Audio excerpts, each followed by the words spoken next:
She says, you know why we let them go? I said, yeah, because they questioned Kelly's authority. I said, if you're getting emails and letters like that, it's because they have devoted listeners that are going to do that if they're not on the air. Exactly. And they're going to be very angry about it. They're going to vocalize it. Right?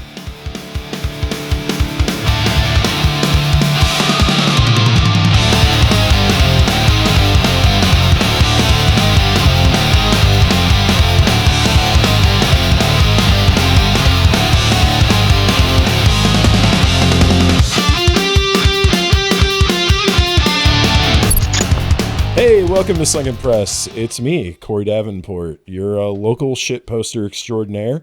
And joining me tonight is not our usual Nicole Gorey. We have Adam Lesh, right? Lesh, that's right? Yes, correct? I'm shit poster expat, less extraordinary. Ah, yes, expat. You've betrayed the great state of Illinois, the Commonwealth of Illinois, the Caliphate of Illinois, the Khanate of Illinois. Caliphate works. I don't know if you can have Rod Blagojevich as governor and not call the rest of your state a caliphate for like the rest of I also like the Khanate because I like to picture JB on horseback, like charging, renaming Lake Michigan, Lake Illinois. And joining us tonight, we have Al Swacker. Correct. Of KDHX fame. Ex-KDHX. Everything's yes. ex-KDHX. Now I am from the Roots FM fame. Oh, shit. I got a new show called Running with the Boss Sound every Thursday, noon to 2. On the rootsfm.org. I'm doing my 12th show this week, I guess. Hell yes. So I wanted to get my foot in the water before I started really letting people know that I was doing this again, but it's pretty much the same as the Lunchbox. Hell yeah. Except a little more variety in the rock and roll, not quite as much rockabilly. So does Running with the Boss Sound imply Bruce Springsteen? Absolutely not. Okay. I knew people were going to ask that, and I don't care. And I explained it on my show at the beginning. If you're expecting to hear Bruce, you got to go somewhere else. It's an adjective, the boss sound. It means boss, badass, kick-ass. It's an old 60s, 50s slang term, I guess. Okay, hell yeah, because I used to love listening to Greaser's Lunchbox. Same, yeah. I liked your show because it would have all the bands on where the lead singer was called Reverend something. That's true. Yeah, well, after Fred Friction left, yeah. My show had all those. A lot of reverends. There wasn't really anywhere else to get a other than like the Greaser's Lunchbox. I'm sure it's the only place in St. Louis on the radio you've heard any psychobilly, any real British psychobilly. Absolutely, actually, it was also a really good place for like me to learn a lot about like older punk and proto punk, like the Sonics and MC5 and stuff. I always like listened there, and I was like, oh shit, what is this? Have you seen the Sonics documentary? No. So I found it and I watched it one night by myself. It's about an hour and 10 minutes long, and I actually sobbed. Really? It was so good. I was crying. These guys had no idea the influence they'd made on people at all. Really? Yeah, and this guy kept trying to convince them to come to England to play this festival. He's like, you're huge. And they're like, we don't play anymore. We haven't played in 20 years. We don't play anymore. And he's like, you guys, you have to come. You have to do it. And somehow he managed to talk 3 of them into coming out there and doing it. They were just blown away as to how many people knew who they were. Because they were that big, they were that popular then. And to find out that they are, pretty much inspired most of the punk rock garage rockers throughout. Absolutely. It was very heartfelt. And I got to see them live in Kansas City, which was... Oh, shit. They were amazing. In their 70s and more energetic than most bands I've seen or had on my show or put out. That was a place called Knuckleheads. Have you ever been there? No. Oh, it's awesome. So let me know if I'm rambling on. Oh, no. We want you to ramble. Okay, so we want you to tell stories. You walk into this place. Well, first of all, across the street, there's a building with a huge mural full of dead rock stars, which is pretty cool. Then you get in, and it takes you into this big kind of saloon-looking room where it's just long wooden tables and stools pulled up to them with a stage on one side. And we're like, wow, this is where they're playing. This is smaller than I thought it would be. Very intimate.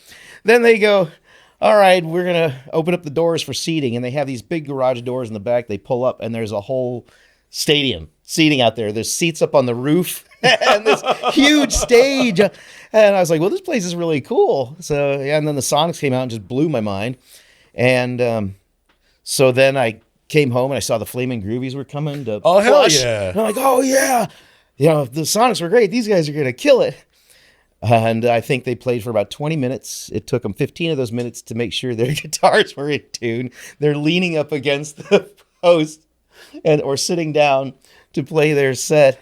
And they came out to do an encore, and they played Teenage Head, their big hit, and that was it.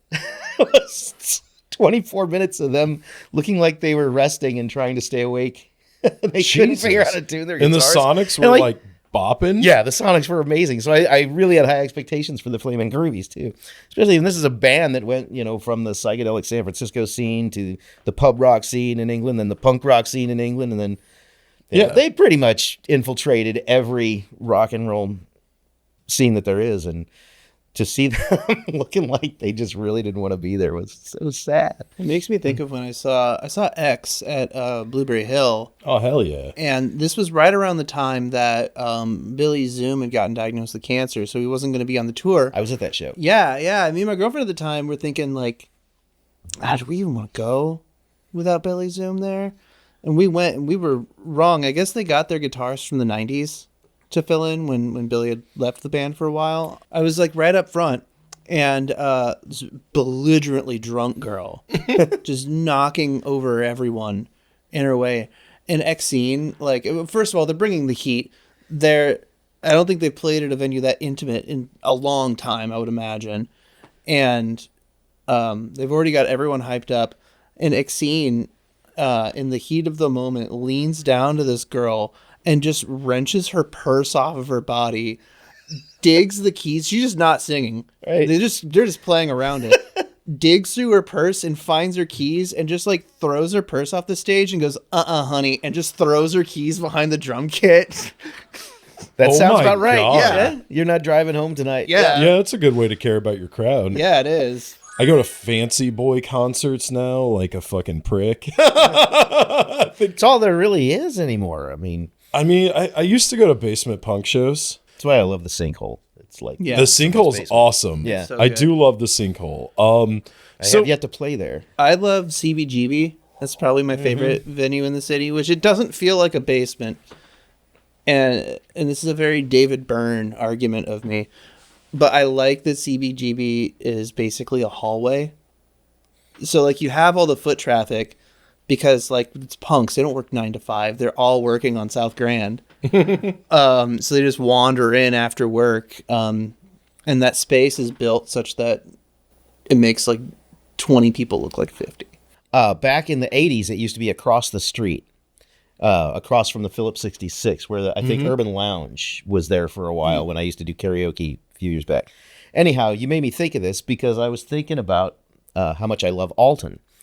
And my very first time ever coming to Alton, a girl picked me up. It was the day of my 21st birthday. What a time to become I an think it Alton. was the 21st birthday, and she took me up to see the Paisa bird. Hell yeah. And I thought it was weird that this girl's like taking me up here. She's like, maybe she kind of brought it up like, you've never seen the Paisa bird? Never. No, come on. We're going. She took me up there, and then she's like, well, what do you want to do? It's your birthday. I said, Hell yeah. I don't know. I said, let's go to that CBGB's. I've never been there, but I heard they give you crayons and stuff. And you can draw. And I said, maybe we can call a few other people to go. And she goes, why don't we call them after we go and get a drink, and we'll go see a band or something. I say, okay, that sounds cool. We get there, and it's like all my friends are there. Surprise! Fucking freaked the shit out of me in this little bitty bar where all they had was that shuffleboard game and a bunch of like crayon colored shit on the walls.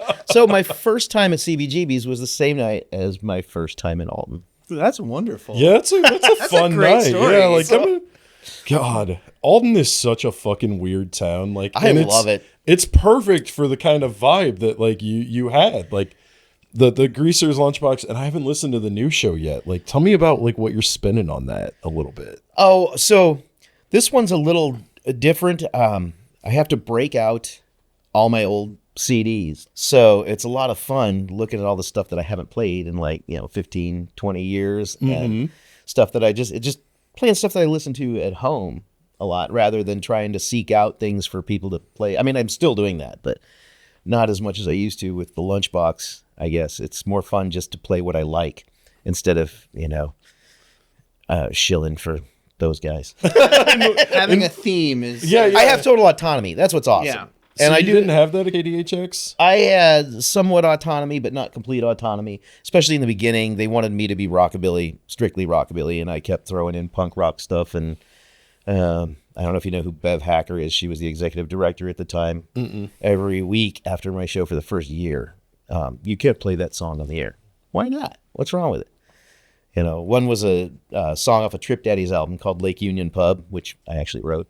Oh, It's like, that's a conflict of interest. You can't do that. It's a commercial for the Way Out Club. And I was like, well, I better not hear anybody play Blueberry Hill by Fats Domino, and the Way Out Club was awesome, though. Yeah, it was. Dinosaur Jr. was there one time. and they own played way a Stooges cover set. Uh-huh. Yeah. Yeah. I was not Band there. Drunkabilly was the first band that ever played there. Really? Yeah, at the old location out at Cherokee and Compton.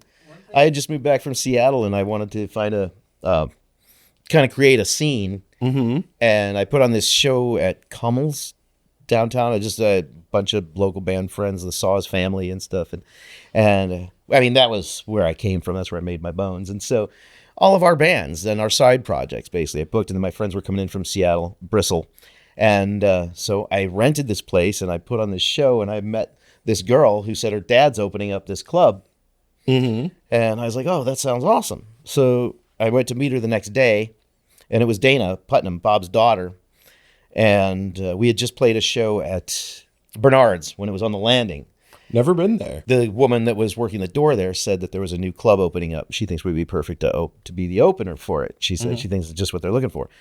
Anyway, we move ahead. I meet with Dana, and I start telling her about that. And she goes, wait a minute, what's the name of the bar? I said, it's called like the Way Out Club or something like that. She goes, that's my dad's bar. And she goes, who told you she was going to book you for this show? And I told him, and she calls up her dad, do you know anything about this woman booking bands for your club? And he's like, no, it's supposed to be Jeff Parks doing that. Apparently Jeff had delegated to somebody else to start booking the band. And Bob and Sherry wanted more of like a 60s kind of hip cat coffee house place. And Yeah. Jeff was more, he wanted to do like a punk rock bar, I think. If you mix those two things together, you get like a rockabilly, psychobilly vibe, right? So he went and did the Creepy Crawl, and they did the Way Out Club, and it was a big success for both, if you ask me. God, the Creepy Crawl was crazy. I've been to the first one and the most recent one that was on Grand. The one that became KDHX. Yeah. Yeah. Holy shit. So whenever you were talking about like the music you want to play, like you're talking about punk, rockabilly, psychobilly, Yeah. like what bands do you think define those genres to you? Because I've heard a lot of people call a lot of things all those things. Well, that's one of my tags I do at the beginning of my show is expanding the definition of rockabilly 2 hours a week. Hell yeah. That's what I like to do.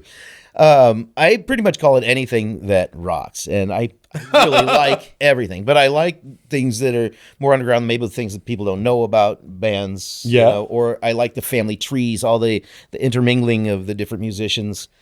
But I would say the Ramones are probably the biggest influence on my taste in music when it comes to the radio. Interesting. Definitely. They've been my second favorite band my whole life. What's your first favorite? There is no first favorite.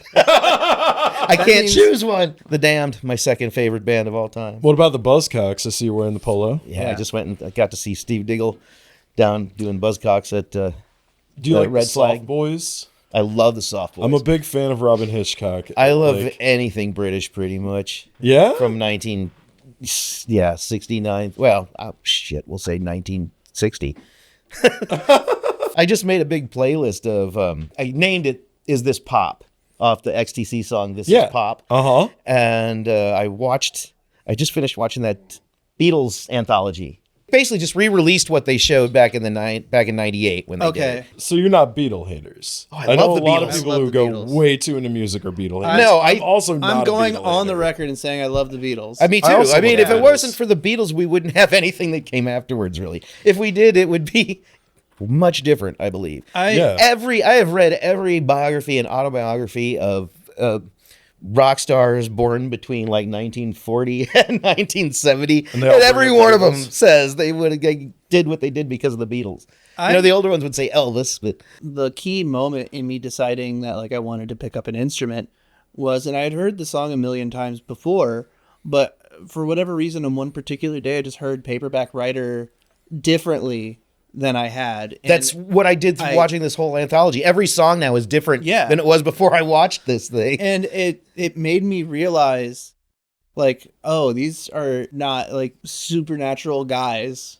Right. Like these are just like 4 jack-offs. Yeah. Pretty who much. taught themselves how to do it, and I can teach myself how to do it too. And that's kind of, and you can see how that segues into becoming like a big Ramones fan later in life too. Yeah, they're both like really what starts out as like simple pop bands that evolve into like sensations in a way.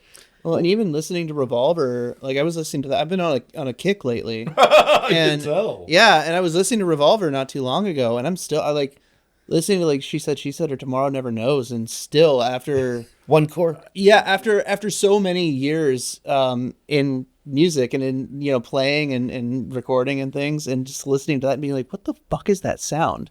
Like, what is that? How did they do it? They're playing backwards, right? They're playing backwards on She Said. Tomorrow Never Knows. They're doing a whole bunch of tape loops and stuff, which is insane to think that, like, like Talking Heads and stuff pioneer tape loops 20 years later. That's in this anthology. They talk about how much they love not touring anymore, so they could just sit in there and experiment.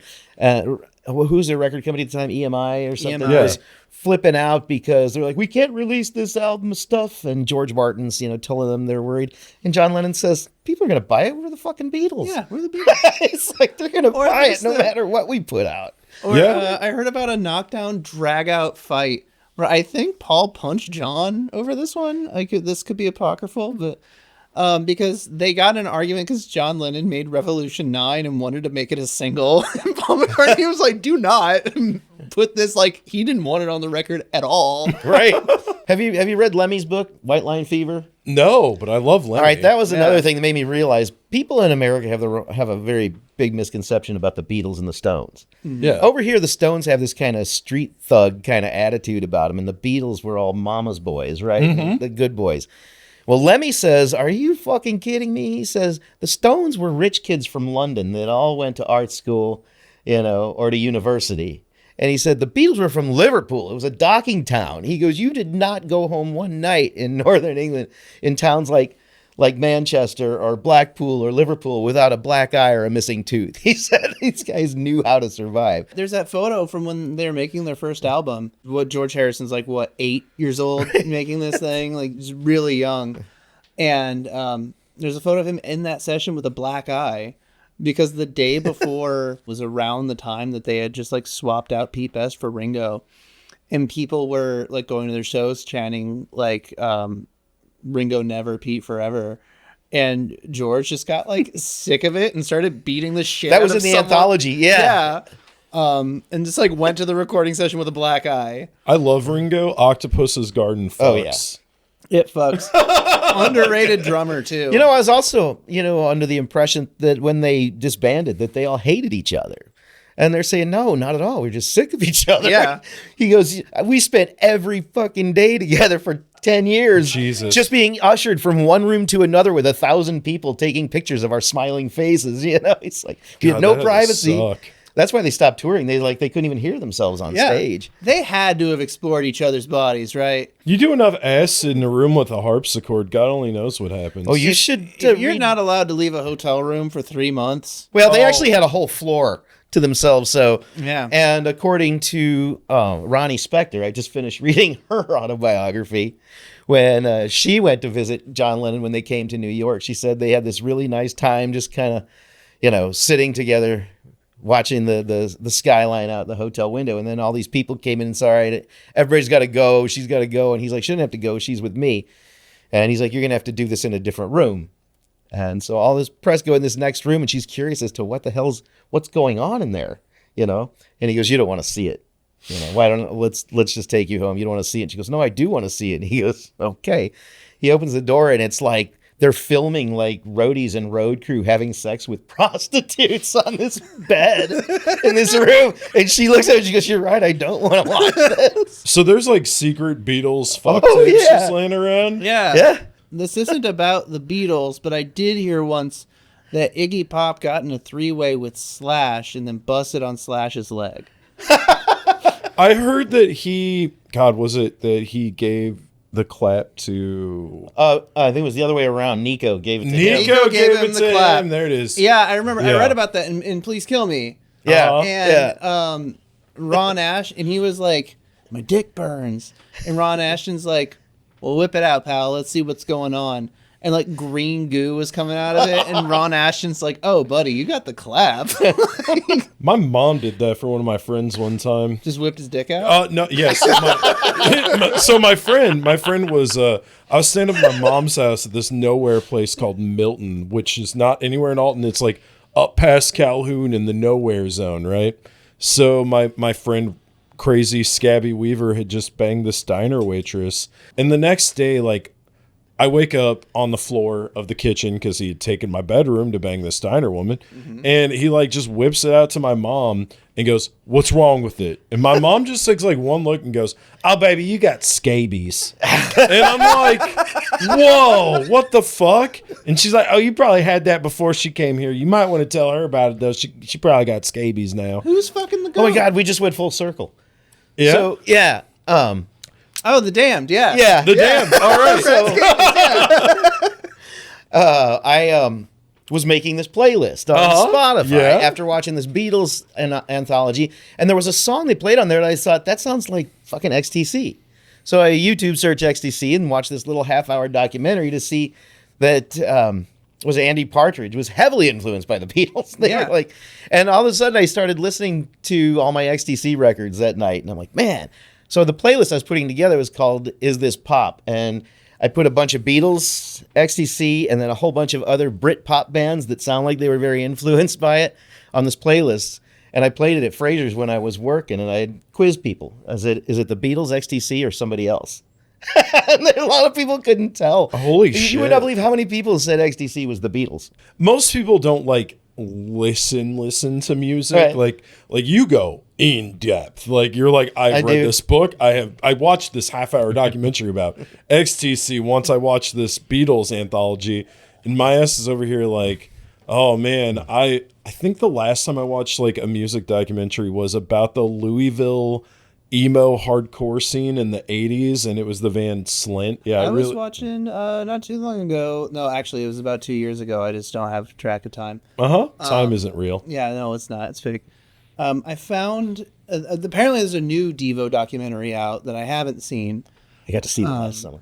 Oh, fuck yeah. I saw a Mark Mothersbaugh musician exhibit in the Cincinnati Museum of Modern Art, and it was like it was like a bird call machine that would just like keep doing weird bird calls. Like you pushed a button and it just did a bunch of shit. It was like a whole ass symphony, and it was a Mark Mothersbaugh like functional art exhibit. And God, Genius. that guy is so fucking cool. He is so cool. He did the Rugrats theme music too.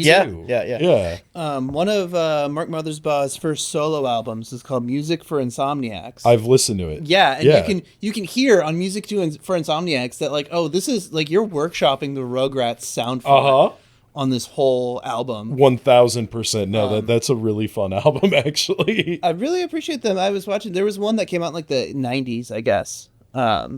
Just based on like how they look, you know, their approximate ages, and it's like an hour and a half long, pretty candid for Devo documentary about them, and I found out so much interesting stuff about them. Like have you heard of the easy listening disc? Yeah. Yeah. Oh, Devo hated the idea of openers. They wanted their shows to be there was none when I went to see them. Yeah, they wanted it to be a holistic, like multimedia experience.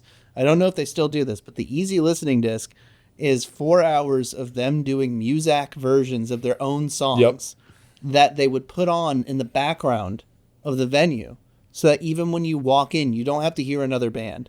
It is Devo from the second that you walk in. Devo all the way down. I think I read somewhere for the parts of their tour last year that they were opening up for themselves as a band called Dove. Yes, there's footage of that. There's footage of that. Okay. They pretend to be a Christian rock band. Right, yeah. What? Yeah. I did But not they just know switched the about letters that. around and made it Dove. Yeah, Dove, the Band of Love, and they all wear these like cream colored suits with turtlenecks and those like green banker visors Yeah. and do these like kitschy little like dances like that. Okay, that's fucking hilarious. Yeah, they'll but play for like 20 minutes as Dove and then go into Devo. it's time for our first break. That came quick, it yeah. did. No, I love talking music. Whenever we get back, though, I want to talk about the decline of KDHX a bit. Yeah, we can do that. Because I know a lot of people care about it. I care about it. The call letters just got fucking taken. Yep. And it disturbs me to Fucking no sell end out because curation is what's missing in a lot of communities. And you are a world-class curator. Like, I can just tell. Like, you're like, I not only know what the fuck I'm talking about, I have great taste. Like you're telling stories here that are just like most people. Like, you talk about the Flaming Groovies, and I don't know a lot of people who listen to the Flaming Groovies. Like, we were just talking about Which Robin is weird because they Hitchcock. literally have been a part of every fucking Exactly. rock and roll scene. And like the Sonics, I know if I played Strychnine for somebody, they'd be like, "Oh, I've heard that song on a movie," and it's like, Have "Yeah, Love yeah, Will Travel. Yes. Or, you know, I mean, speaking of the Sonics, not to sidebar too much, but it's one of those, they're one of those bands that if you just put on a punk playlist, eventually you're going to run into a song that you think is Rolling Stones or you think is like a different, much bigger artist, and it's always the Sonics. Always the Sonics. Every single time. Every It's the Sonics. fucking time. All right, cool. So we're gonna go to our first break. God damn, this is so much fun. You guys are so fucking entertaining. All right, first break, and then we'll come back. We'll talk about the How long do we tragic break? fall of KDHX. As long as you need. We're just gonna turn off the cameras and flip the little thing, and then anything you Explore want each to do. other's bodies. Boys' night at Sunken Press. Can someone explain Tom Jones to me? Wasn't he the guy who was like, "What's new, pussycat?" Yeah. Whoa, It's yeah. not unusual Yeah. to be loved by anyone. Yeah, he showed up with the jazz, you know? Like, Yeah, and women just throw their Yeah, I had a friend whose mother took him to see Tom Jones when he was 7 years old. And he said that he came out and they all started throwing their underwear at him. Jesus Christ. Okay, this is the weirdest YouTube thing I've found.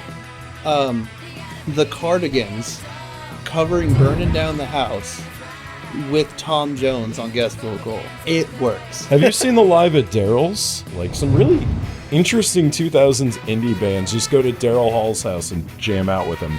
That's nuts. Yeah, no, I loved it. All right, we're back from the break, guys. God, this is so fun. I love talking to people about music. It's like, Yeah, me fuck, too. you guys are like, Very easy conversation. it's very so natural. much fun. So I'm gonna derail the fuck out of it right now, and we're gonna talk about the fall of KDHX, which Okay. I have to tell our listenership, I loved KDHX. I loved your show. I loved fucking Loud Quiet Loud. I liked Radio Rio. Like, I learned about Brazilian music from KDHX, and Jorge Ben Hor is like one of my favorite fucking things ever. And now it's On my end of this too, I also grew up with KDHX. We were talking about this earlier. My dad and I used to listen to like a lot of the house techno and reggae shows that were on late at night. Oh, those are cool. And I also wanted to chime in with Bob Scratchy Records, another great one. Rip Bob. His ashes are in the walls down there in that building. Oh my God. That's Dark. fuck. Oh God. I miss KDHX, and I wanna yell about how fucking mad I am at it. Project 2025. Oh, That's what happened. So we got to as above, so below this shit, huh? At least that's my theory. All right. we Let's go. hear it. Let's hear it. Spreading rumors. Ooh. All right. So, where do I start? I'm going to start when I came to KDHX. I moved back from Seattle. I wanted to kind of get this scene together, and I had a communications degree with video and film production and radio, and I wanted to volunteer somewhere while I was here, just so I was managing a band called the Gear Grinders while playing in Drunkabilly and the Saw His Family. So I started going down to Double Helix all the time and just volunteering. I wasn't a member of KDHX or anything, and they had a TV station, right? I did not know that. Yeah, so they had a TV station called Double Helix. It was a cable access channel. I just wanted to get the bands on these video shows that they would have, because they would do live bands and then show videos as well, shows like Velocity and Critical Mass. And Steve Dockraden, do you know Steve? No. Oh, he's the coolest musician in St. Louis for sure. Best drummer. He owns the Silver Ballroom and the Waiting Room. Okay. I know And, about Silver Ballroom. You know about the way. yeah, and he knows everybody in the rock and roll business because of he used to work at St. Louis Music, and basically what he did was get people like Iggy Pop and Steve Jones to endorse Alvarez guitars and Crate amps and basically all the punk bands. So he was the drummer in my band, the Unmutuals. It made us very easy to get great gigs. But that's a later story. Talking KDHX before. Yep. So he took me up there to work camera on this show called Critical Mass, I think was the name of it. And basically we went down to Kennedy's and they set up cameras. We do it. So I liked it. I started volunteering down there all the time, and I could do sound or camera, whatever they needed me to do. And in the meantime, I was just trying to put on shows with the bands. And then the Way Out Club came along, and they asked me to host their open mic nights. So I started hosting their open mic nights on Monday night. And all these older, like really good St. Louis musicians started showing up. People that were friends of my uncles and stuff. Like a guy named Richard Trollis, Bob Leach. Do you know Bob Leach? I've heard the of Bob famous Bob Leach. Leach. Okay, that's another story too. Anyhow, these guys started coming up, and I would start sitting in with them singing while hosting the open mics. That's when I kind of realized I could actually sing. I didn't have to scream like I did in Rockabilly. As long as I had people that knew how to play behind me, I actually could sing a little bit. Anyhow, Bob and Sherry, Bob came up to me one night, and he goes, "How would you like to do a radio show on KDHX?" I said, "Are you kidding? That would be incredible." He's like, "It's a rockabilly show." I'm like, okay. I said, "When is it?" He goes, "It's going to be on Mondays from noon to 2. I was like, "Oh, I work a day job. I don't know if I can." He's like, "You'll find a way," because we had several submissions and we didn't like any of them, but we really liked the idea of a rockabilly show. And I told him, "I know just the guy." And he goes, "You won't let me down." So at the time, I really didn't know a whole lot about rockabilly. The only reason he thought I did was because my band Drunkabilly, we knew how to play some Hank Williams and Buddy Holly songs, but we played them like the Ramones would have. Yeah. With Darby Crash singing. that's I did not have a good rockabilly. voice. Yeah, that's rockabilly. You just, psychobilly. you just described it. No, it was just me, Jeff Hess, and Ray Johnson was his name. And so anyhow, You do I it on started doing this KDHX? show at KDHX. And it was Dre, actually, the Grateful Dead. The other one was the name of her show. She called me up. I thought I was going to have some sort of training. So I hadn't done a lot of radio, KCOU in Columbia, for a minute when my roommate fell asleep.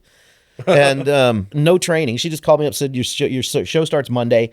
Do you have any questions? And I was like, yeah. Several. Is there going to as a be matter of somebody fact. there to kind of guide me? And she goes, "Oh, yeah, we'll take care of it." She goes, "Oh, by the way, I need the name of your show." I was like, I was thinking either Switchblade Rumble or, I don't know, Greaser's Lunchbox. She goes, "All right, Greaser's Lunchbox it is. We'll see you Monday." Wow. So I showed up, and I think Tim Mize came in to help me out with my first show. He did the super fun happy hour on there for years. So anyway, we had, I think Bev Hacker was made the executive director at the time, which basically meant she's there to make sure that the lights stay on, things function, things don't go wrong. That's basically the executive director's job. And then I guess gradually, as the board members changed, the bylaws changed as well, and they started giving more and more power to the executive director. And then she's the one that kind of instigated the move to the new building. Mm-hmm. And a lot of people said it was too soon to do it, that we hadn't raised enough money. And she's like, "I think we should act now, kind of an it's now or never," which I thought was kind of cool. But so we did, and they were right. We really couldn't afford it, but we were all struggling to try and make ends meet and make it happen. And apparently at some point, Bev didn't pay payroll taxes or something. And so that basically the paid employees had to come in and work for free for a while. And the board said, "Well, this is a really big deal. We're going to have to pay all these back." So they kind of got rid of her. And they appointed this Kelly Wells in the meantime to take over in the interim until they found somebody to actually take over. So Kelly Wells is kind of running the show there. And I really didn't have an opinion about her then. I mean, she was nice enough, and I definitely had less hassles as far as autonomy on my show. Anyway, something happens 1999. Some African-American employees were let go or something, and they believed it to be a racial issue. Okay. And it was all over the RFT, KDHX, big racist station, which isn't true. It's a very extremely diverse station. Maybe the powers that be that spoke to them had issues. I don't know. I don't really know what was going on. All I know is KDHX was getting kind of a bad rap for it. And so she decided to bring in outside, what's the word I'm looking for? Basically, Consulting? Yeah, consulting. That's the word I'm looking for.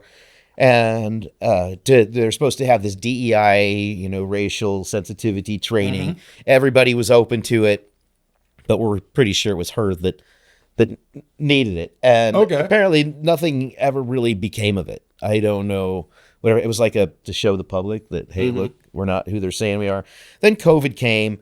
And during COVID, somehow a whole lot of the bylaws got changed where the executive director had a lot more authority than before. We were only allowed one person or two people in the building at a time, the person on air and the person that comes on after them. All the meetings were done through Zoom and whatnot. So a lot of people were became disassociated with the day-to-day of KDHX. Then we hit a point, what was it, 2021 or 22, when they just decided to let Papa Ray go. Over a Zoom call. Yeah, we don't want you here anymore because Kelly said he was harassing her with emails and phone calls. And basically what he was doing was a long time, one of the founders of KDHX had passed away. And he kept asking her, what are we going to do to honor this person?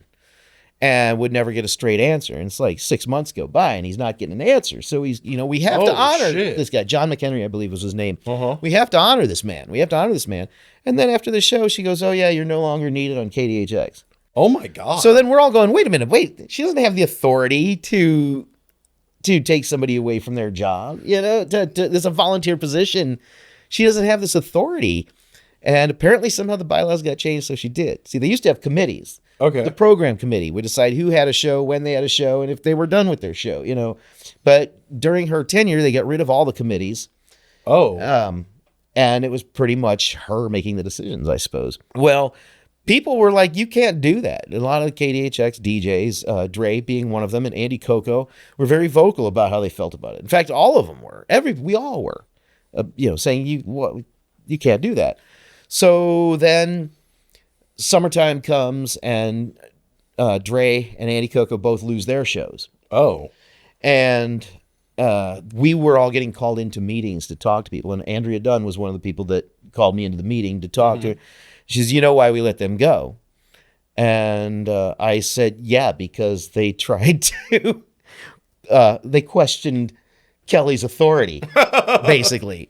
And she goes, no, they were encouraging people to divest from the station.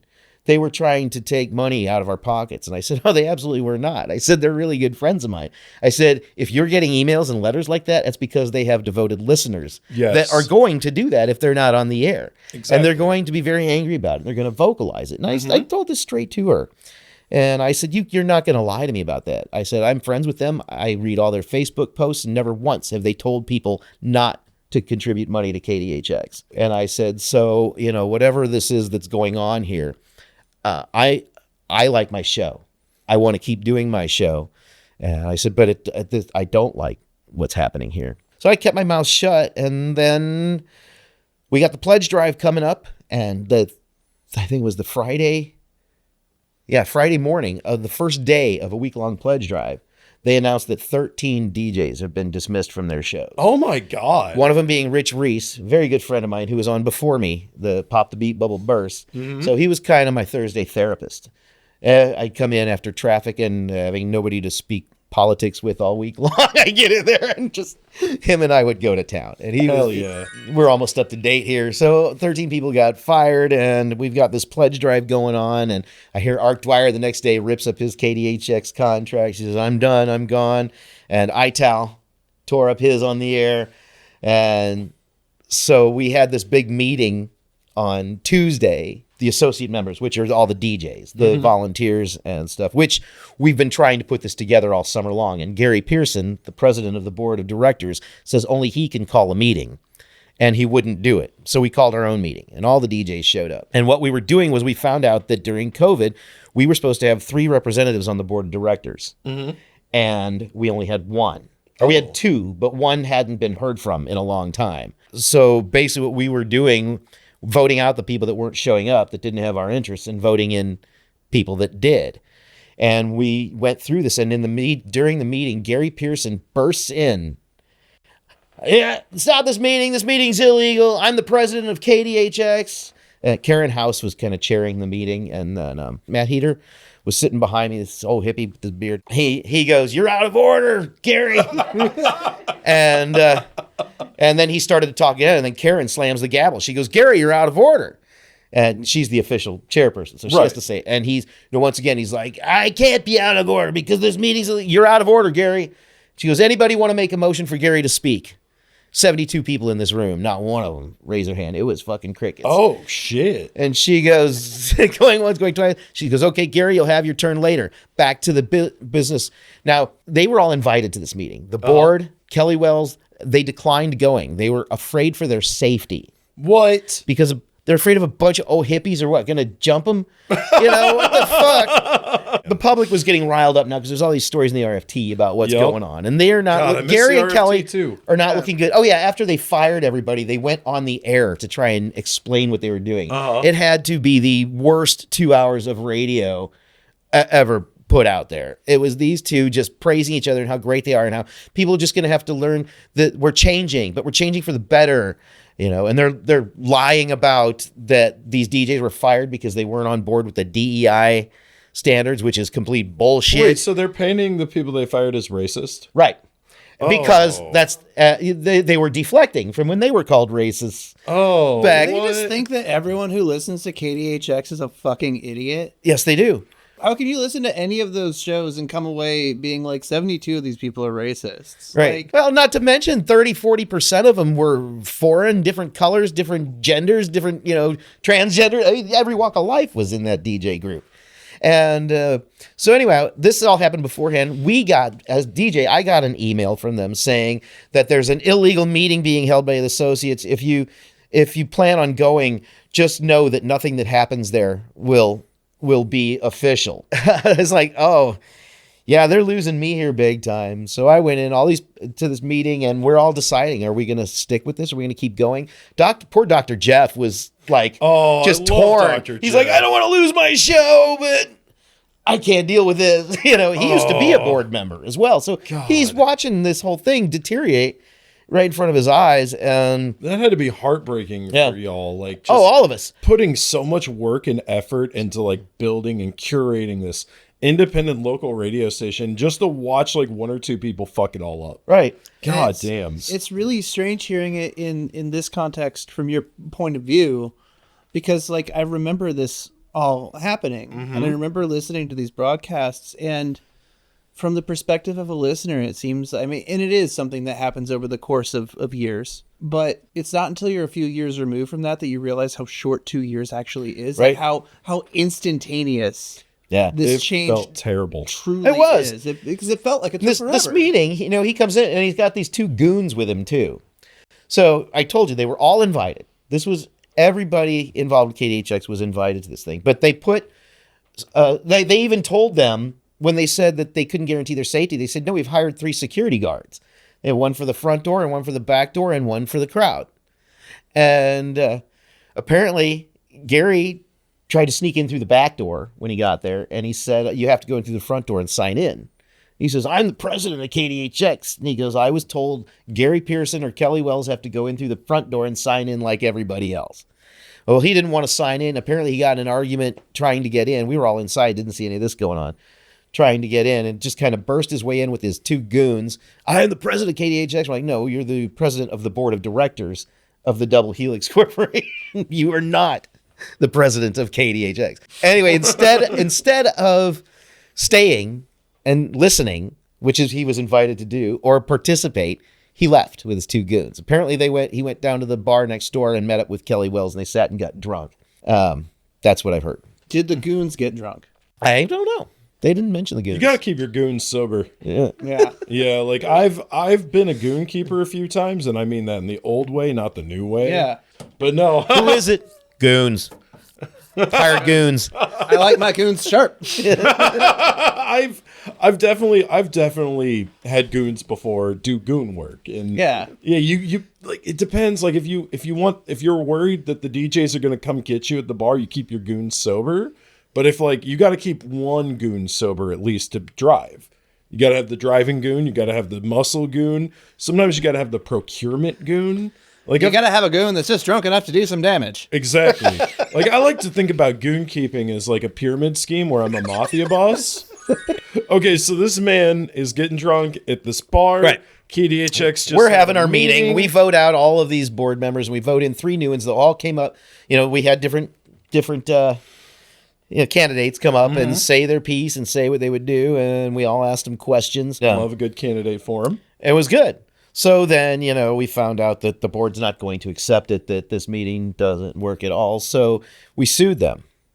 By we, I mean the associate members of KDHX sued them. It stayed in courts for a year. Gary was really hoping that the time would run out on that lawsuit, but that he'd get the station sold, I'm guessing. So 2 days after the meeting, I had to make my decision. Am I staying or am I going? And then it hit me Wednesday night, about 2 a.m. I said, I'm going. And I said, what am I going to play? If I know this is my last show, what am I going to play? I called up every one of the fired DJs and said, if you could voluntarily do your last show, what would be your last song? And that's what I did the next day on my show. I played all of their songs, and I dedicated every song to them and reminded the public that they own KDHX. It is not owned by Kelly Wells and Gary Pearson. And if you want these DJs back, you can bring them back. All you have to do is, vote in new board members. And I said, they can't do this. And I stand with them. Now, as halfway through this show, Kelly and Andrea come into the control room where I'm doing it, and it's pledge drive, and Kelly leans up against the board and she goes, you're being real funny and all, but you really got to concentrate on the music.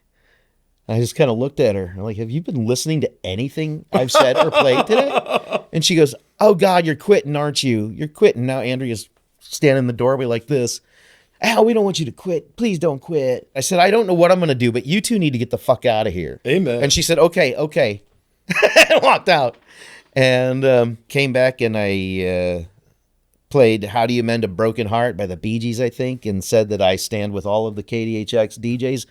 This will be my last show here at KDHX, but I'm sure you'll find us all somewhere else around the dial. And I put on the Kinks Around the Dial. Do you know that song? Yeah. Where did I you love go, the Mr. Kinks. DJ? Why did they take you off the air? That's such a good, Was it something that you said to the corporation guys upstairs? Oh my God, that's such a good banger to end Oh on. my God. What a And then I great went outside and I fucking- cried, sobbed for about 20 minutes. I was like this close to 25 years on there. And I just started thinking of all the fun we used to have with all the fundraisers, the Midwest Mayhem, the carnivals, the concerts, the bowling league, so many things with KDHX, and it was just all gone like that. Well, then as time passes, we start to find out that they're lying to the public, saying everything's great with the money. The money's fine. And then all of a sudden they said we're declaring bankruptcy. We've lost so much money because of these DJs trying to my steal our money God. from us. Yeah. So then we find Steal our out that money. K-Love has offered them to pay all their debts and a huge amount of money to take it over. And they tried pushing through a sale with K-Love, or maybe it wasn't K-Love. It was one of these Christian stations. They made this offer, and then the judge finally says, oh, we can have our board people on there. Well, one of them, the time had already expired. The next one was going to expire in a month. And so there was one person that was going to stay a year. And they suspended them from meetings. They wouldn't let them come to the meetings because they didn't want them to be, because they lost their fucking lawsuits and their fucking babies, and they wanted to have nobody that disagreed with them on their board of directors. Yeah, so they're trying to sell it, and the judge said, no, you can't sell it. You're in bankruptcy court. So, they basically got sued. We tried to stop it. In the meantime, we're offering them money to buy the station from them, and we'll take on the debt and shit, keep it in the community. No, they already had their minds made up. Oh my And I'm pretty God. sure somebody approached them 2020, during the whole horrible rigged election bullshit, when these people are writing, the Heritage Foundation starts penning Project 2025, where Christian are going to take over all FM stations and shit. So I see it all as mixing in. I don't know for a fact, But anyhow, the judge decided, first they said they could only sell it if they opened it up to other if other people were interested, other bids. And it ended up being sold to, I don't even know the name of the fucking station. I don't care. I haven't put it on 88.1 in 3 years. So they ended up selling it for $8-something million. I think they were $2 million in debt. And that gave these guys the frequency, the FM frequency. Oh, and they sold off all the gear too that we spent so many years raising money. Oh my God. Raising money to buy to make that place professional. And Kelly Wells was guaranteed a 5-year job, I think, at the new KDHX, which would be an HD station still owned by the same big Christian corporation. So I guess that didn't go because they just sold the call letters to some AM station, I believe. Yep. So do you know anything in the background with selling the call letters to the AM station? I don't. I had heard whispers about that, and I had assumed that it was a movement from former DJs trying to move the station. What you're to thinking AM. of is a group called, it's all the fired DJs and then some, and all the striked DJs, myself included, we were called the Love of KDHX, and we were raising all kinds of money, which was a lot of fun. It was very much like the old KDHX. We were doing record spins, and we'd have chicken shit bingo. Have you ever done that? Where it shits, you get the Yeah, my daughter. My daughter came and Wait, won I've never heard of this. $400. I would love to get it on chicken shit bingo. It's a big mat with numbers 1 to 100, and you take a chicken and you throw feed all over the mat, and the chicken just walks around, and when it shits, that's the number that gets picked. They do it with cows too. Hear me out. Chicken shit twister. Like, Are you talking about playing Twister where the chicken shits? not where the chicken shits, but like placing bets on when the chicken shit will match colors. Oh, Yeah. Okay, You yeah. spin the wheel. I thought you were talking about like doing contortion on chicken shit. And I'm like, dog, what? No, I've been sober for like 8 years. I love that you were like, good for you. Those though. days are beyond me. Now that we've gotten a bit about the KDHX, we're going to take our final break, and then we're going to come back. We're going to talk about what you're doing now and what's going on in the city music-wise. I had a Green Day experience with that. I saw them in San Francisco in 1992. Oh, shit. And it was literally, I made my friends go. They were Yeah. like, man, fuck those guys. That's whatever, We're like, gonna what, see them." Kerplunk? So it was before they major label. Yeah. And it was basically me, my 2 friends. I think we had like 6 of us in our group, and Green Day and their girlfriends were the only people in the room. Holy shit. They Are we back? They were great. Took my daughter to see them though 20 years later. Yeah. At the hockey arena. Okay. They were great then too, but I could not stand them once they were on Warner Bros. Yeah. Hell yeah, we flipping the time clock, boys. I'm co-hosting. Hell yeah, you are. You're doing a good job co-hosting.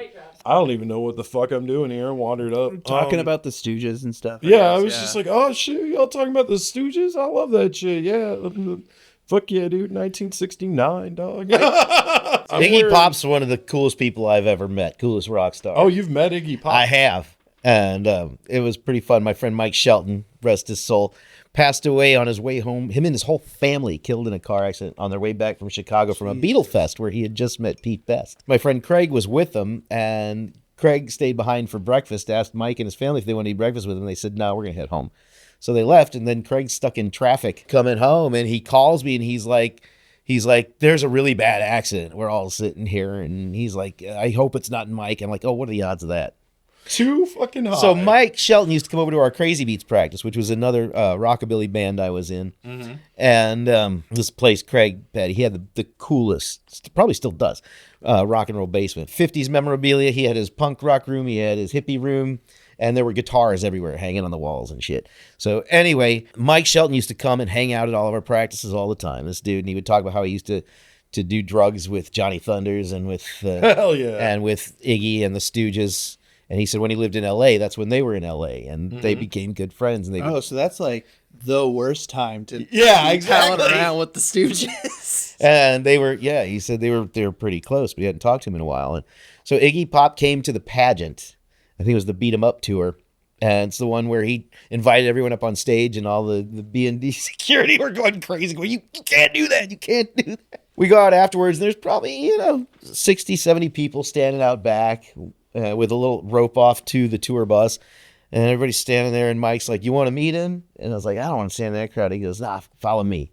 So we go right up to the bus, and as Iggy comes out, see all these people slapping their hands, and he looks at Mike, he goes, fuck, dude, how long's it been? He goes up and gives him this big hug. I'm like, okay, this guy wasn't just making up stories to impress me. He really knows the guy.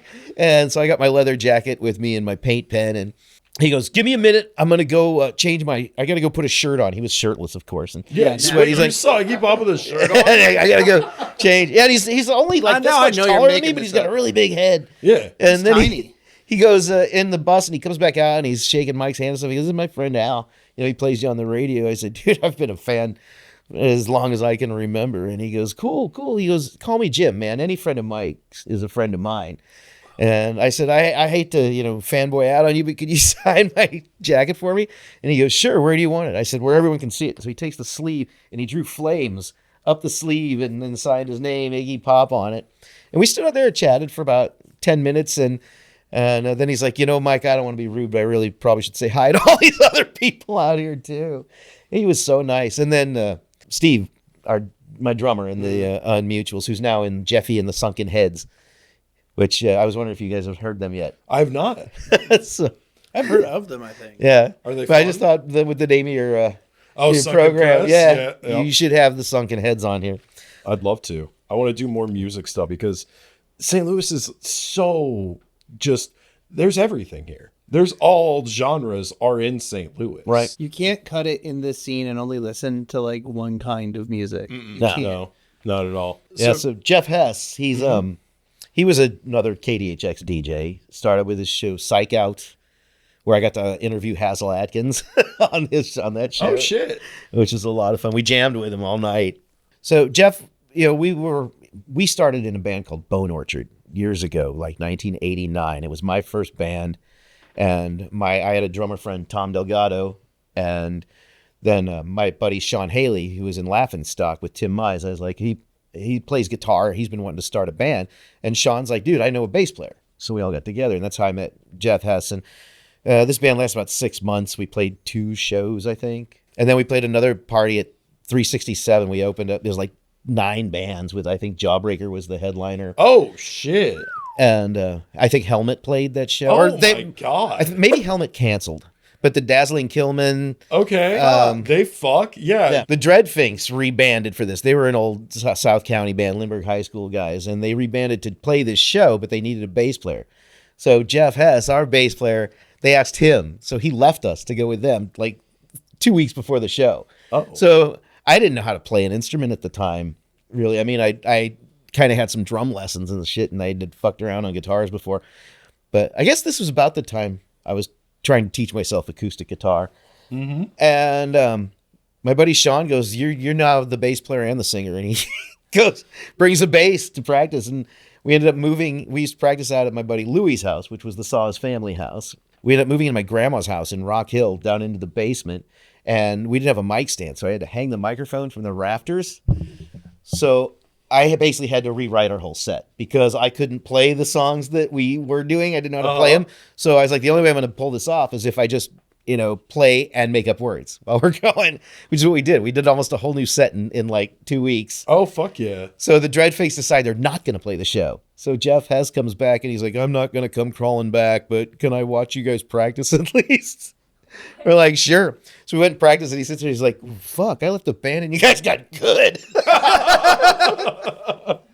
And we're like, you're still in the band, dude. So, It's the microphone from the rafter. It does we it. put it in. Well, I couldn't look at my fingers. So I literally just had to make stuff up, and Sean would just pick up the guitar, and him and Tom were fantastic at just playing along. And so, then we would practice out at Louie's house. We played this last show, and then drummer and guitar player got in a fist fight at the after party, and that was the end of it. The Bone Orchard thing, we started having the Saws family jams, which was basically Thursday night. Louie would come over, and we'd have all the instruments there, and he'd pick up a guitar and just ring, ring, ring, ring, ring. We'd hit record on the tape, and one of us would play drums, one of us would play bass. We'd often switch off, but Louie was always solid on guitar. And it was just three of us, and it was kind of really cool noise rock. Didn't know what we were doing, and that's how I was learning how to play the bass and learning how to play the guitar, doing that, and drums, keeping up with drums. And then before you know it, 90-minute tape, once it was over, we'd give it a name, and that was the album. And that was how the Saws family started. Yeah, we had 12 albums in 12 weeks. It was great. Speaking of Louis, I saw him at Way Out Club. You'd be in there on a Wednesday, and Louis would come in like a purple velour suit, and like That wasn't Louis, that was Rock Kick-Ass. it was Rock Kick-Ass. Yes. And I know that because I said, "Hey, Louis," and he just gave me the Rock Kick-Ass and the Bumblebee's Assassin CD. That's which right. I still have somewhere. Yeah. They were doing comics of that in the St. Louis Center magazine. Our friend Joe, did you guys know Joe Vitrone? Great big doorman at the Halo and the Del Mar Hall and the High Point back in the day. I don't know him. Oh, biggest Been teddy to bear. all of those. Yeah. Oh, you wouldn't miss him. He was huge. He always had he had his pageant shirt on, of course. I was gonna say- real long gray hair and little round glasses and a beard. Oh my God, I know exactly what you're talking about. Yeah. Holy shit, yeah. So that, wow, that was yeah, crazy. he passed away a few years ago. Aw. He was like one of the most amazing cartoonists ever. I mean, he would draw all the little things on the board out at the pageant beforehand and stuff. But Louis came up with this concept idea. He wanted to start a band that was a comic book. So he's like, if I write the stories, will you draw the pictures? And that's basically how Rock Kick-Ass and the Bumblebee Assassins got started. He told me it was a rock opera, and I listened to it, and I'm like, I don't know what's operatic about any of this. Nothing. I may have a Johnny O and the Jerks CD. Oh, yeah. Which I don't think anyone remembers. I remember that they won CD. Yeah, they did the live CD right before they broke up. Yeah, I booked them at the Creepy Crawl. Them and the Vultures and the Seven Shot Screamers. And, well, my band at the time, which one was it? I guess Drunkabilly.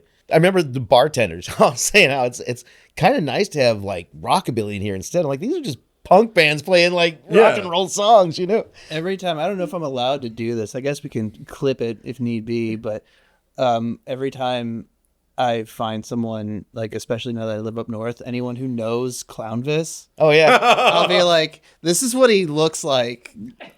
I was his first DJ. I was like- love Clownvis. Or- We want to get Clownvis on the show. Clownvis. Oh, I'll call him. Really? Yeah. Hell definitely. yeah. he was on Judge Judy. He'll do it. What? Clownvis, was he on Judge Judy as Clownvis? No, he was out of character, but he was getting sued for showing up to a children's party drunk. Oh, was it a yeah. real case or was it a Judge Judy I case? think it was. I mean, they're all real. Oh, I know how those daytime court shows go. Yeah, I always understood them to be like they've already hashed it out, and then they just like trot you in front of the cameras. Yeah, yeah. To I think argue you about get it. paid out. I think you get paid the. Yeah. Yeah, I'd love to talk to Clownvis. Like, so Clownvis is one of the more entertaining St. Louis characters. But tell me about like the most fucked up local band you've ever seen. Oh, probably Without Motherfucking Order. What's that? Easy. Oh yeah, easy. Yeah. Hold on. That You're both. motherfucker The stole my fucking bass. nicest guys in the world. And So, they go like- up and start playing this kind of heavy rock, and the singer comes out, and the first thing he does is take a handful of tacks and throw them down on the ground. And he's got his mic, and he's walking around singing, starts beating his head with it, and then he does a flip off the stage, lands on his back on the tacks, and stands up and starts singing. See, that's actually where I cut my teeth in the scene. Yeah. 'Cause my first band, Gus from Without Motherfucking Order. That's just the opener. Yeah, he wasn't in. This was before Without Motherfucking Order, but Gus, I don't know if this is true, but he was squatting at a warehouse off of Broadway that he turned into a venue called Building R. And me and my first band would just like hang out. I don't know why we were allowed to, 'cause we were like 16. There's no rules in squad. That was the first time I met John Cowick, by the way. if Oh, anyone yeah. knows. Yeah. I was met, just talking about how I miss John. I haven't seen him in a while. he doesn't live here anymore. He moved again? I think so. I don't know, maybe. He lived in Memphis for a while, and then he came back. That's who I went to Devo with last year. I haven't lived here in 5 years. I stumbled on $30 tickets, and everybody else paid like $100 for theirs. And it was literally an hour before the show. I was at Six Flags by myself because my friend Joe. Oh, I have to do this. Yeah. I don't really do podcasts. I don't listen to podcasts that often. One I have been listening to though is my friend Joe Hedgepeth. Do you know Barber Joe? I do not. It's called A Barber and a Carpenter Walk Into a Bar. Okay. And it's basically him. You remember Homie? I don't know if you guys ever knew him. He used to work at the High Point. Anyway, the two of these guys just sit and talk about the old days, and they have guests on and stuff. It's pretty cool. Oh, yeah. Hell yeah. Anyway, so he was having his birthday, and he loves Six Flags. So he invited us all out to Six Flags. I'm like, oh, this is my first adult day here ever, because me and my son have season passes, so we always go together. So we all get out there, and he wants to start at Hurricane Harbor. We walk in, he rents this huge party cabana, and they're there like 5 minutes, and they decide they're too fucking hot and want to leave. And the whole group leaves, and I'm there by myself. I'm like, well, this is cool. I've got like these drinks paid for. I got this cabana and shit. Yeah. And so I sat there listening to music for a while. I was like, fuck Devo's tonight. I want to go see Devo. So I got on my phone and I'm scrolling, looking for tickets, and I found a place. 2 tickets next to each other for $30 a piece. And they were better seats than a lot of friends I had that paid like $150. Holy shit. But I couldn't find anybody that wasn't already going or wanted to go with me. And then I remember John was back in town, and I called up John, and he ended up going. We had a ball. Something similar happened to me when I saw Violent Femmes. Fuck yeah. Yeah, like I mentioned earlier, I'm sober, and at the time, I had only been sober for like 2 years. This was my 30th birthday, and I'm like, I don't know how I'm going to celebrate being 30 without getting fucking wasted. So I'm like bummed about it. On my birthday, my guitar player, Mikey Medwin, you might know him, he was in Gang Control, Anti-Thought. He's in Hot Rails right now. All right. Yeah. I like Hot Rails. Holy shit. Yeah. Yeah, he's a guitar player in Hot Rails. Oh, fuck yeah. Yeah. He calls me up. He's like, hey, what are you doing for your birthday? I'm like, not shit. And he's like, my uncle bought balcony tickets to see Violent Femmes and X at the pageant. Oh, nice. Do you want to go? That's the only one I've missed of their shows here. Of X? Yeah. It was okay. And I love the Violent Femmes. Yeah, I kind of wish... So I stayed on the floor for X and went up to the balcony for Violent Femmes. And maybe this was like my sign that I had turned 30, was that I had a better time on the balcony. I was like, X would have sounded better from up First here. time I saw him was at the House of Blues in Chicago. Oh, damn. This is an interesting story, too. The Trip Daddies were opening up, which were a local, one of the Way Out Club bands. Mm. And so heard X was rebanded and coming in the Midwest. I gotta go see him. And the Trip Daddies are going to open up. Fuck yeah. I'm doing my radio show, and I get a call from this guy going, hey, man, I'm here with Billy Zoom. He just caught your show, was wondering if you could talk to him. And I was like, yeah, ha, ha, funny joke, and hung up because I was talking about X playing in Chicago. He called back and he's like, no, this really is Billy Zoom calling. Holy shit. And I'm like, oh, can I put you on the air? I think I tried to quiz him like, who did you play guitar for? What famous American rockabilly guy did you play guitar for on his last tour? And he's like, well, Gene Vincent. And he goes, but there were several other ones. I'm like, okay, it is Billy Zoom. Put him on and talked to him. He talked about Telania's Pizza and shit and about X and rockabilly. And he was super nice. And so the interview, and I was like, boy, do I feel stupid. I just told him I didn't believe him before I hung up on him. And I told him I already got my tickets to come see you in Chicago. I'm going to be up there. I think it was the next night. So me and my wife drive up there, and I meet up with my friend Pablo, who lives there. We're in line, and Jamie Allman, the bass player for the Trip Daddies, runs out. He's like, Al, you're here. Don't buy tickets, dude. Billy Zoom's been talking about you all night. You got VIP tickets for however many people you got with you. Holy shit. I already paid for these tickets. And luckily, we still had physical tickets then. So the people standing in line, I was like, who wants tickets? And they're like, dude. And so, yeah, we went in. Jamie's like running us through the House of Blues through these back corridors to get up to their dressing room. It was like Spinal Tap trying to find the stage. He just kept ending up at dead ends and different doors. And I think we were here just 5 minutes ago. And then we finally get up there and open the door. And there's Billy Zoom. He's like 10 feet tall. And he's just standing there, very stoic, and hi, nice to meet you. Oh, Billy Zoom goes, you sound a lot taller on the radio. Oh shit. So and then DJ Bonebreak comes walking in, and I said, well, where's Xene? He goes, she's at the bar. Now by this time she had married a friend of mine, a guy named Jason Edge. Holy shit. From the Honkies. Was he also in Seven Shot Screamers? No, at some point? No, he played with Drunkabilly for a minute though, and then John Doe came out, and I was like, "Oh man, this is cool." See, when I went backstage, the first time I saw X, I walk in and John Doe and Xene are in the middle of a conversation, and Xene is going, I'm really glad we put that song back on the set list. John goes, I'm not. Why? It's your favorite song. I walk further back, and Billy Zoom is talking to someone, and I overhear him going like, this whole tour, my family keeps wanting to have a video chat with me on MySpace or something like that. I don't know. They keep showing me the dog. I don't know that fucking dog's name. That sounds like him. The dog. I look over, and DJ Bonebreak just tips his hat to me, and there's this big cooler full of Corona. Tips his hat, closes the cooler. It has Pops written on the top of it, and he just picks it up and hikes it off to the tour bus. Hell yeah. I go, DJ Bonebreak. I said, that's a pretty cool name. Where'd you come up with that one? And Billy Zoom starts laughing. He goes, dude, he's the only guy in the band that uses his real name. Yeah. And everybody thinks it's fake. Holy shit. He said it's Native American. That's fucking Thought maybe he came from a long line of skateboarders or something. Yeah. I like the idea that he's mute, because my only interaction with him was just stealing the beer. stealing the beer. Oh, all right. We gotta wind this down a bit. Tell us a little bit about where we can find you now and what bands in St. Louis to check out. All right. So Devil Baby Freak Show is the band I've been in for, well, since Devil Baby Freak 2006. Show, you say? Yes. All right. And we have never broken up, but we've only played 2 shows in the past 10 years.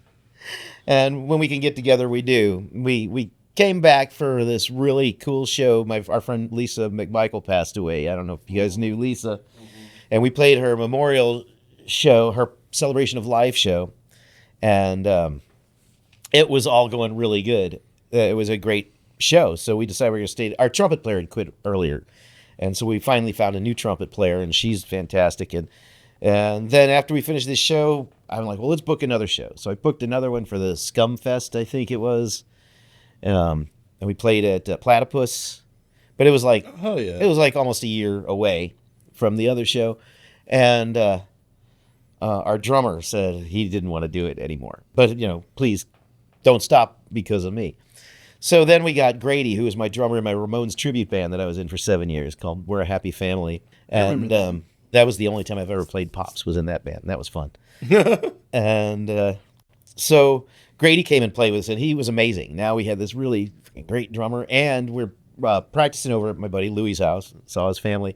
He's got a nice little studio down there. His girlfriend, turns out, is a really good sax player. Hell yeah. So we're like, all right, we got a horn section now. God damn. Yeah, so we've always loved the fact that we're a horny band. I mean, you are called Devil Baby Freak Show. Yeah, that was named by one of our original singers. So these were people that I knew. Oh, I don't even know where I met them. I think it was through my ex-wife's family or something. I met Lucas and Shelley, and I didn't know they played in a band, but they were fans of the show, and they had seen my band, the Unmutuals, play quite often. And then I was at a New Year's Eve party at their house, and Shelley goes, do you know anybody who wants to play guitar in our band? I said, you have a band? I wasn't playing in a band at the time. And I said, why don't I play guitar with you guys? She said, okay, we practice on Monday nights, but none of us really know how to play. And I said, oh, all right, cool. So I go over to their house, and their guitar player, Andy, is moving, and that's why they need a new guitar player. So he's like, well, we just do covers right now. I said, well, what do you do? And he wrote them down, and he kind of showed me how to play them. And we did like Freedom of Choice, Blondie, Ripper to Shreds, Hedwig, The Angry Inch, Loretta Lynn, You Ain't Woman Enough to Take My Man. Hell yeah. We did a whole bunch of Misfits songs. So I go home and I learn all these songs on guitar. I was never really a lead guitar player. I've always played with people better than me, and that's how I learned to play. But it was easier for me to sing if I could at least strum chords. And I wrote songs that way. But I was never kind of a lead guy or anything. So it was kind of fun being a lead guitar player for a bunch of people who don't really know how to play.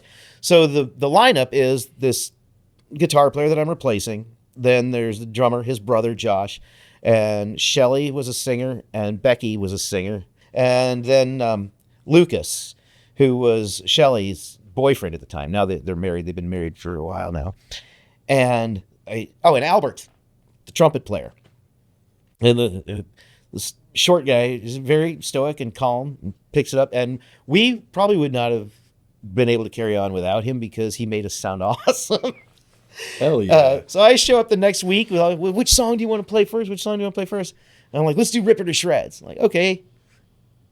How's that go? I said, I thought you guys have been practicing these. They're like, oh, Andy just shows us every week how to play the song. I was like, come on, you got to learn the songs, you know? And so I take my guitar and I tune it up and I kind of do this little riff to see if the chords are tuned like, dun, dun, dun, dun, dun, dun, dun.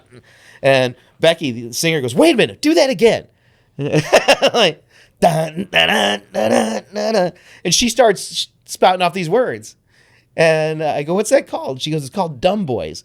And I don't know if I should say who she wrote it about. It's a local St. Louis. And anyhow, it's Chris Powers. So just screamers.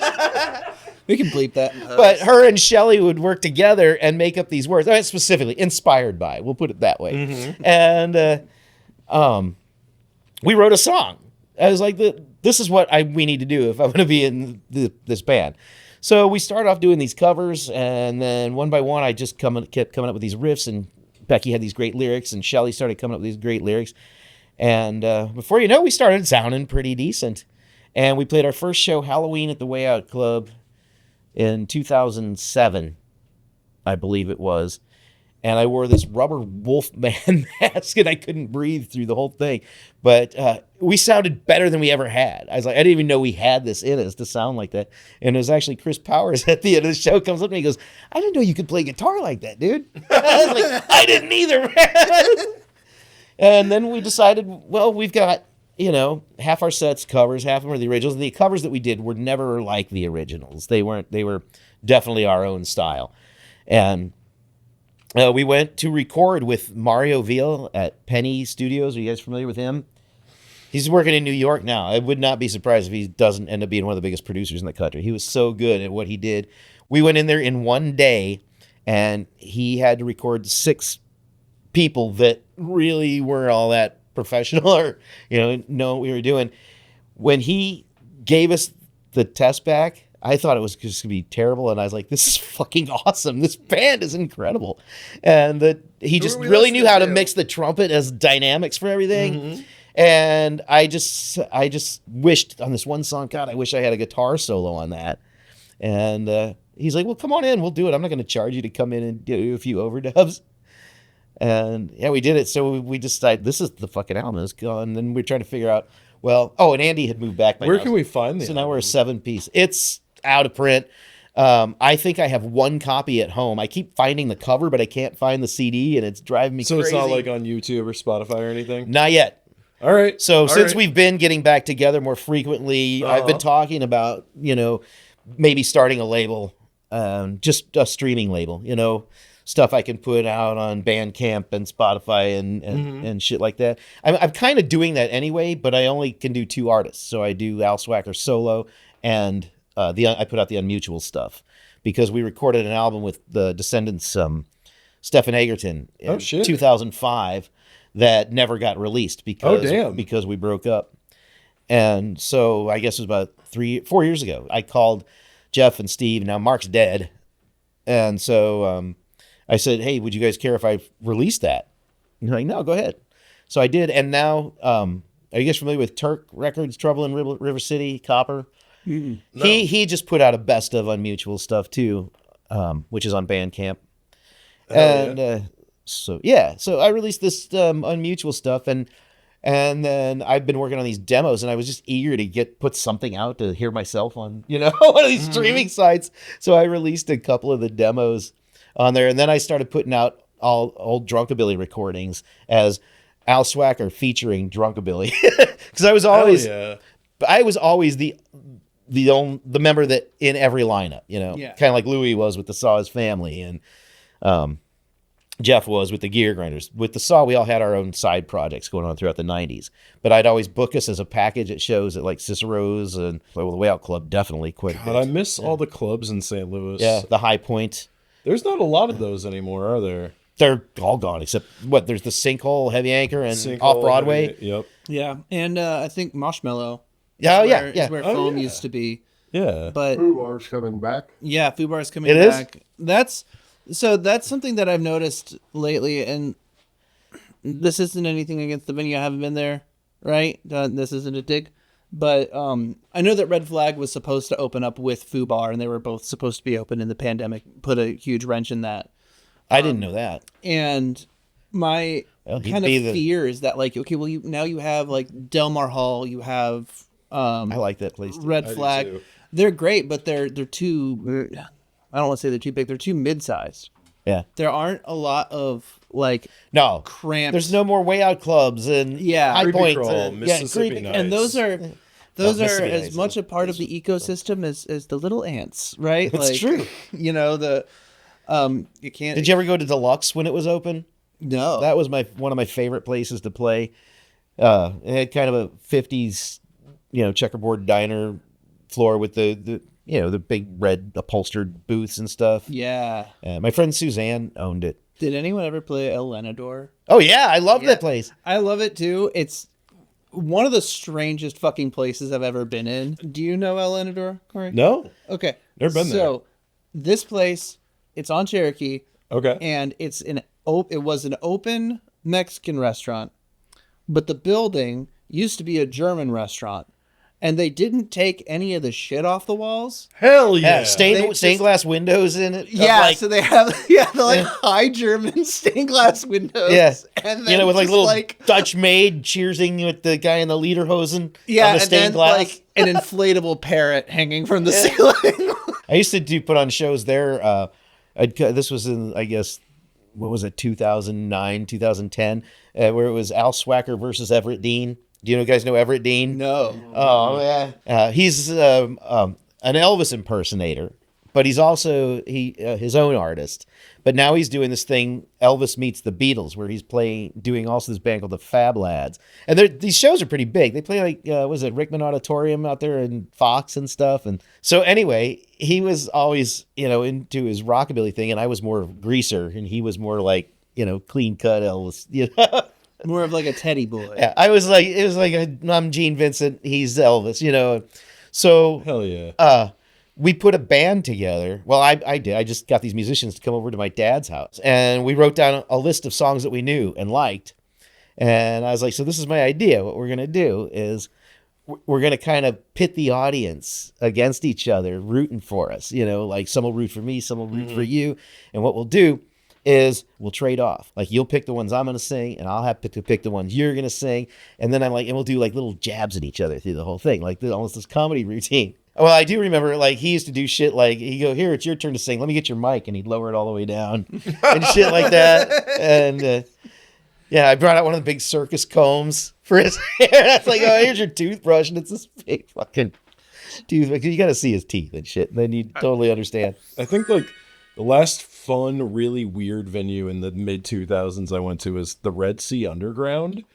I love the Red Sea. Yeah. It was like this weird little staircase in the back of the Ethiopian restaurant with like a stone bar. Yeah, and down in the basement. Loved that place. That stone bar was cool. Yeah, and it had like the tables. We opened up with, for a band called Sit and Spin there once. I've seen them. Yeah, they're awesome. They were Shit, I so might have been cool. at that show. Yeah? Yeah, I went to If the it Red was Sea Drunkabilly and Sit and Spin, then yeah. I went to the Red Sea Underground a lot once I discovered it in like 2007. Oh, no. We played there. It was 95. Oh, well, yeah, no, I was 6. Yeah,